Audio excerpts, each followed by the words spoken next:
Builder Diwakar एक नया भवन बना रहा था।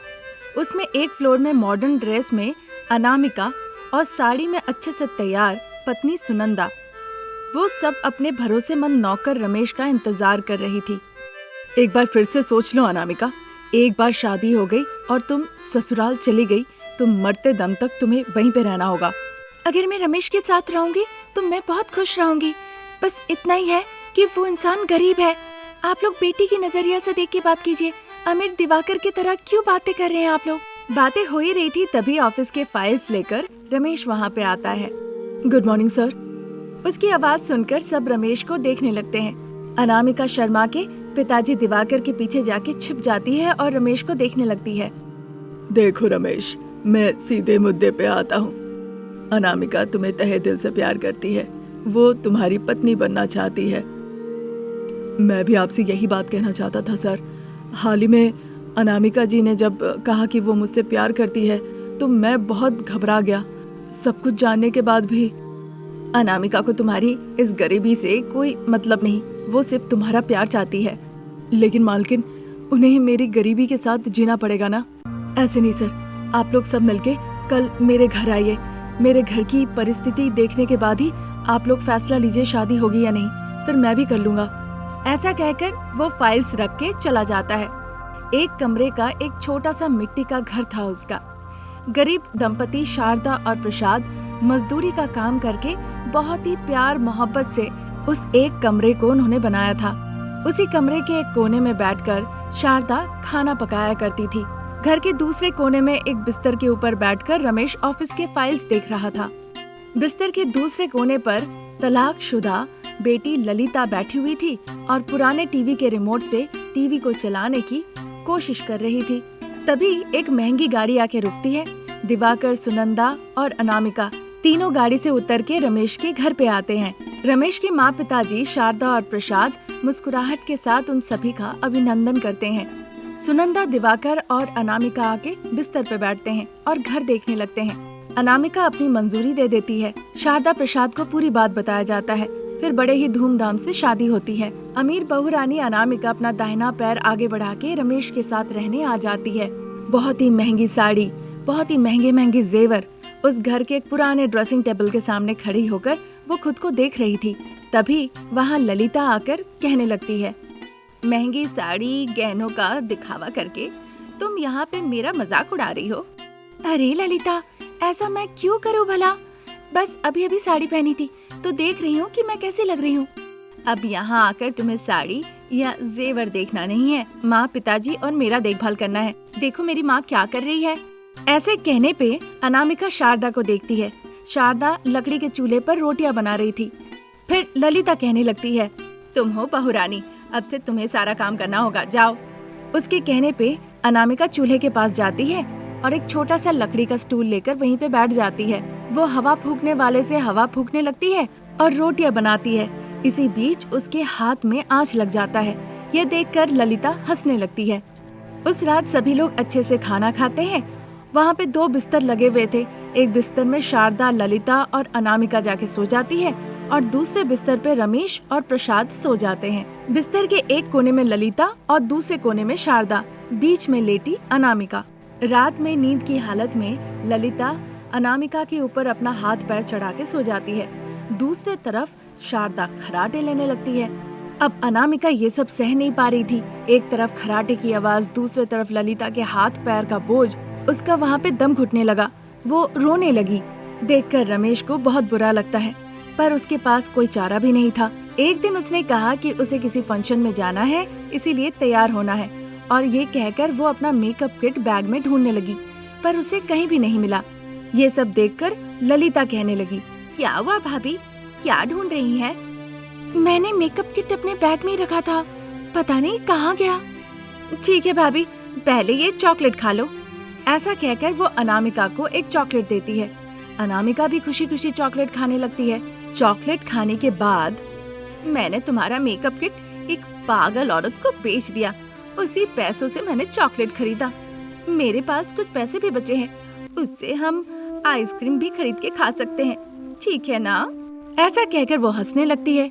ये सुनकर अनामिका को बड़ा गुस्सा आता है। तभी शारदा वहाँ आती है, पर शारदा अब क्या कहेगी, वो भी कुछ नहीं कह पाती। एक रात क्योंकि अनामिका सो नहीं पा रही थी, इसीलिए घर से बाहर आके एक पत्थर के ऊपर दुखी होकर बैठी हुई थी। ये देखकर रमेश उसके पास आता है। क्या हुआ अनु, तुम्हें नींद नहीं आ रही है? मैं कैसे सोऊं, आप ही बताइए। एक तरफ सासू माँ की जोरदार खराटे, दूसरी तरफ ललिता अपना हाथ पैर मुझ पे चढ़ा देती है। बीच रात में नींद से उठ के बैठ जाती है और चिल्लाने लगती है। मुझे ऐसे में कैसे नींद आ सकती है, आप ही बताइए। अब मेरे पास पैसे नहीं है तो मैं ललिता का कुछ कर भी नहीं सकता। वो मुझे नहीं पता। पता है आपको, कितने दिन हो गए मुझे ठीक से चैन से सोए हुए। मैंने तो तुम्हें पहले ही बताया था ना अनामिका। यहाँ पे कोई छोटा बच्चा नहीं है। मैं आपकी पत्नी हूँ और पत्नी होने के नाते मैं भी यही चाहती हूँ कि यही प्यार मुझे आपसे मिले। अनामिका, मैंने तुमसे पहले कहा था ना। मुझे घर के काम काज या खाना पकाने से कोई दिक्कत नहीं है, पर पत्नी होने के नाते मैं अपनी छोटी छोटी इच्छाओं को भी पूरी नहीं कर पा रही हूँ। बस इसी बात का दुख है मुझे। मैं तुम्हारी समस्या समझ रहा हूँ। यहाँ मैं आपके साथ एक पल भी खा नहीं सकती हूँ, ठीक से अकेले में बात तक नहीं कर सकती हूँ। ऐसी हालत में मैं कभी माँ भी नहीं बन पाऊंगी, मुझे सब पता है। ऐसा कहकर अनामिका रोने लगती है। ये देखकर रमेश को बहुत बुरा लगता है। ठीक है अनामिका, मैं 3 कमरे का घर लेता हूँ। पहले आप वो काम कीजिए, जरूरत पड़े तो पिताजी की मदद लीजिए। ठीक है अनामिका, अभी माँ और बाकी लोग सब सो रहे हैं, हम सुबह तक बात कर सकते हैं। कर पाओगी ना? अरे आप कहेंगे कुछ करने के लिए और वो मैं ना करूं। अनामिका इस तरह कहती है। फिर अनामिका और रमेश पूरी रात बैठ के गप्पे लड़ाते हैं। फिर एक दिन रमेश दिवाकर से बात करके ट्रिपल बेडरूम का एक फ्लैट खरीद लेता है। फिर एक कमरे में शारदा प्रसाद, दूसरे कमरे में ललिता और तीसरे वाले कमरे में अनामिका और रमेश बड़े ही प्यार मोहब्बत से रहने लगते हैं और खुशी खुशी जीवन बिताने लगते हैं। आज की कहानी यहीं तक। नई कहानी लेके जल्द हाजिर होंगे। नमस्कार। चूंकि गर्मियों की छुट्टियां थी, शारदा हरीश और भाव्या को लेकर अनामिका के लगाए आम के खेतों में जाती है। दादी, आप अपनी आंखें बंद करके गिनती करो, मैं और बहन छुप जाते हैं, फिर आपको हमें पकड़ना होगा। अच्छा बेटा, मैं 10 तक गिनती हूँ, ठीक है ना? ठीक है दादी। उसके कहने पर शारदा अपनी आंखें बंद कर लेती है। 1, 2, 3। जैसे वो आंखें बंद करके गिनने लगती है, हरीश भाग के एक आम के पेड़ के पीछे जाके छिप जाता है। उधर खेत में अनामिका खड़ी होकर आम के पेड़ों को बड़े होते हुए देख रही थी और मन ही मन खुश हो रही थी। इस बार पेड़ बहुत अच्छी तरह से बढ़ रहे हैं। मैं जिस पेड़ को भी देख रही हूँ वो फलों से भरा हुआ है और फलों से भरा हुआ पेड़ों को देखकर कितना अच्छा लगता है। फसल बेच के उन पैसों से अपने कैंसर पीड़ित पति को अस्पताल में भर्ती करना है। ऐसा सोच ही रही थी, तभी वो शारदा को देखती है नंबर गिनती करते हुए। बच्चों के साथ खेलते खेलते सासू माँ भी अब बच्ची हो गई है। ऐसा सोचते हुए जब वो दूसरे आम के पेड़ की तरफ जा रही थी, तभी भाव्या दौड़ के आई और दूसरे आम के पेड़ के पीछे जाके छिप गई। उसने शारदा को देखा गिनती करते हुए, फिर वो जोर से कहती है, 7, 8, 9, 10। मैं आ रही हूँ, चोर जहाँ है वहीं छुपे रहो। कहते हुए वो अपनी आंखें खोलती है। हरीश भाव्या उन्हें कहीं नहीं दिखते हैं। शारदा उन्हें ढूंढते हुए आगे जाती है और एक एक पेड़ के पीछे देखती है। उस दौरान वो हरीश को एक पेड़ के पीछे देख लेती है। बिना आवाज किए हुए पीछे से आई और चुपके से हरीश को पकड़ ली। हरीश पकड़ा गया, अब तुम बाहर निकलो। इस तरह जोर से कह के वो हरीश को पकड़ लेती है। हरीश का मुंह बन जाता है। पोती रानी, तुम्हारे भैया को ढूंढ लिया है, अब तुम ही बची हो, मैं आ रही हूँ तुम्हें ढूंढने। शारदा इस तरह कहते कहते आगे बढ़ने लगती है। भाव्या एक पेड़ से दूसरे पेड़ के पास जाती है और वहाँ जाके छिप जाती है। शारदा भाव्या को पकड़ने के लिए पूरा खेत दौड़ते दौड़ते थक जाती है। उसकी सांसें तेज चलने लगती है। तब अनामिका शारदा के पास आती है। अच्छा माँ जी, वो अभी घर पे कैसे हैं? ठीक है बहू, जब हम आ रहे थे तो वो पलंग पे सो रहा था। तुम्हारे ससुर जी को घर पे रख के आए। बच्चे खेलना जा रहे थे तो नखरे कर रहे थे, इसीलिए बच्चों को लेकर खेत आ गई। ठीक है माँ जी, अब ख्याल रखिएगा। मैं घर जाती हूँ, कल आके फसल काट के ले जाए, इसलिए कहना भी होगा। ठीक है बहू। कहकर अनामिका वहाँ से चली जाती है। फिर से हरीश और भाव्या पेड़ के पीछे छिपने लगते हैं। रात के वक्त बिस्तर पे सोने के लिए अनामिका आती है और अपने कैंसर पीड़ित पति से कहती है, आप इतना परेशान क्यों है बताइए? अभी तो कैंसर का बस पहला ही स्टेज है। डॉक्टर ने कहा है कि उन्होंने जैसा कहा है करने से सब ठीक हो जाएगा। इसके साथ उन्होंने एक और बात कही है ना अनामिका? हाँ, यही कि बहुत पैसे खर्च हो सकते हैं। बहुत पैसे लगेंगे अनामिका। आप पैसों को लेकर इतना क्यों चिंता कर रहे हैं?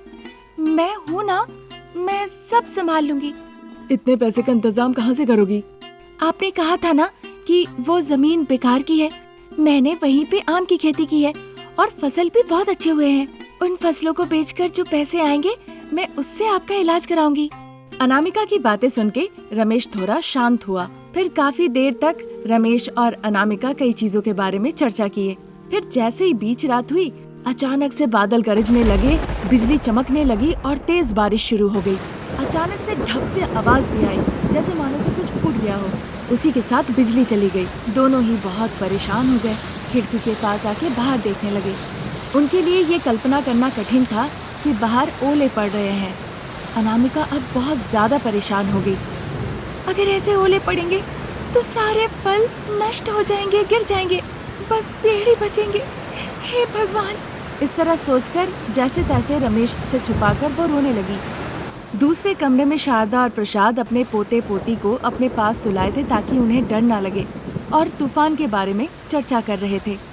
अगले दिन सुबह सुबह शारदा, प्रसाद, अनामिका तीनों अपने आम के खेत में जाते हैं। अनामिका को जैसा डर था कि तूफान की वजह से सारे आम झड़ जाएंगे और सिर्फ पेड़ बचे रहेंगे, उसने आकर भी बिल्कुल वही चीज देखा। ये देखकर मानो कि सास बहू का दिल दहल गया हो। वो दोनों बहुत रोने लगी। थोड़ी देर बाद प्रसाद उन्हें संभालते हैं। फिर शारदा रोते रोते कहती है, बहू, ईश्वर की मर्जी के आगे हमारी कहाँ चलेगी? दिल को मजबूत करना होगा। माँ जी, अब कौन ईश्वर आके मेरे सुहाग को बचाएगा?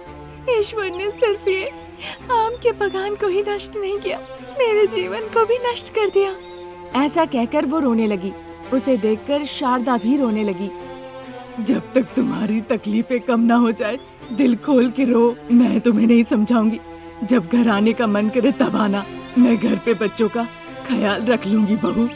देखो बहू, अंधेरा होने तक मत रुकना। मौसम देखकर कुछ ठीक नहीं लग रहा है। जल्दी घर लौट आना। ठीक है पिताजी, मेरे पति और बच्चों का ख्याल रखिएगा। अनामिका की बातों पर बिना जवाब दिए हुए ही चुपचाप शारदा और प्रसाद वहाँ से चले जाते हैं। अनामिका रोने लगती है। अब मैं अपने पति की जान कैसे बचाऊंगी? मुझे कुछ समझ में नहीं आ रहा है। मैंने सोचा था खेतों के सारे आम बेच के जो पैसे आएंगे उससे मैं अपने पति की जान बचाऊंगी, पर समय ने मुझे सबके सामने छोटा कर दिया। मेरे पति के रहते ही मुझे मरना होगा। अनामिका इस तरह सोचती है। फिर चारों तरफ देखने लगती है। कुछ ही दूर में एक पेड़ के नीचे अनामिका को एक रस्सी दिखाई देती है। अनामिका उस रस्सी को उस पेड़ से बांध देती है और उसी रस्सी से लटकने जाती है। मुझे माफ कर दीजिएगा, मैं आपके बिना नहीं रह सकती हूँ। अपने हाथों से मैं तुम्हें नहीं खो सकती हूँ। इस तरह से कहकर वो फांसी लगाने के लिए तैयार हो गई। अनामिका के सामने 2-3 सोने के आम आके गिरे। वो चमक रहे थे। चमकते हुए रोशनी को देखकर अनामिका नीचे देखती है। चमकते हुए आमों को देखकर उठाती है और वो अचंभित रह जाती है, चौकित हो जाती है, मानो कि भ्रमित हो जाती है। फिर देखते ही देखते आम के पेड़ में एक चेहरा बन जाता है। देखो माँ, मैं एक जादुई आम का पेड़ हूँ। मेरा जन्म किसी कूड़ेदान के पास हुआ। तुमने मुझे वहाँ से लाकर अपने खेतों में लगाया और उसमें पानी डाला। तुमने मुझे इतना बड़ा किया। तुम मेरी माँ हो। मैं तुम्हारे सर पे सिंदूर और गले में मंगलसूत्र देखना चाहती हूँ। मैं जो सुनहरे आम तुम्हें दूंगी वो तुम ले जाओ।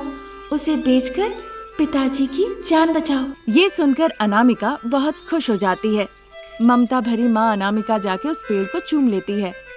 अनामिका उस सोने के आम को ले जाकर बेचती है और जो पैसा आता है उस पैसे से वो अपने पति रमेश को अस्पताल ले जाती है। फिर जब सब कुछ ठीक हो गया, सभी लोग उस पेड़ के नीचे आके बैठा करते थे और अच्छी अच्छी बातें करते थे।